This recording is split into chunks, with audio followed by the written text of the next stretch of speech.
மண்புழுக்களும் எருமை மாடுகளும். கானா நவம். மயிரிட்டு கொஞ்சம் கொஞ்சமாக பரவி பெருகும் மாலை பொழுது. அருவிவெட்டு காலம் என்பதால் பகல் முழுவதும் அமர்க்களப்பட்டு கிடந்த இந்த வயல்வெளியை மெதுமெதுவாக இருள் கவ்வி விழுங்கத் துவங்கிய தருணம் அது.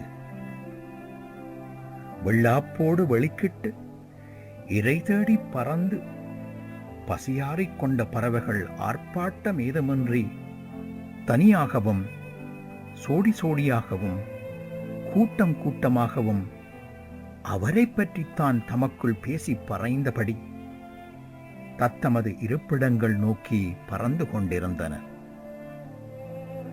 அந்த சோக சங்கதியை ஊர் உலகறிய பிரசித்தம் செய்யும் வகையில் காகங்களும் அவரது விதி பற்றி அபசகுனமாகவும் அபசுரமாகவும் கூறி கரைந்தபடி கலைந்து கொண்டிருந்தன. வயலின் தென்கோடியில் தேங்கிக் கிடக்கும் சதுப்பு நில நீரினுள் சாஷ்டாங்கமாக படுத்து கிடந்து பின்னர் நீண்ட நிஷ்டை கலைந்தெழுந்து பட்டிகளை நோக்கி திசை திரும்பிக் கொண்டிருந்த எருமை மாடுகளும் தலைகுனிந்து நிலம் பார்த்தபடி அவரை பற்றித்தான் பேசிக்கொண்டு நடந்தன. அந்தி சாய்வதற்கு சற்று முன்னதாக வயலின் நட்ட நடுவே களத்து மேட்டருகே சூடடித்துக் கொண்டிருந்த அவரது காலில் எந்தவித அசுமாத்தமும் இல்லாமல் ஏதோ ஒரு பிராணி வாய் வைத்திருந்ததை கவனிக்காமல் அவர் வேலையில் ஈடுபட்டிருந்தாராம்.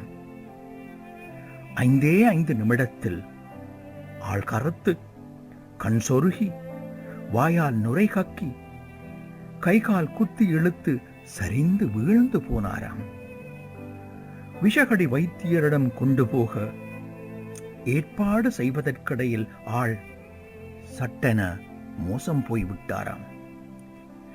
இனசனம் குவிந்து நின்று குய்யோ முறையோ என்று தலையிலும் நெஞ்சிலும் வாயிலும் வயிற்றிலும் குத்தி குளறிக்கொண்டு நிற்கும் காட்சியை பார்க்க பரிதாபமாக இருந்ததாம். எஜமான் செத்தது எருமை மாடுகளுக்கும் பெருத்த கவலை. தமக்குள் சொல்லி வருந்திக் கொண்டு வயல் வரம்புகளை மிதித்து துவம்சம் செய்தபடி எருமை மாடுகள் வரிசை குலைத்து நடந்து கொண்டிருந்தன.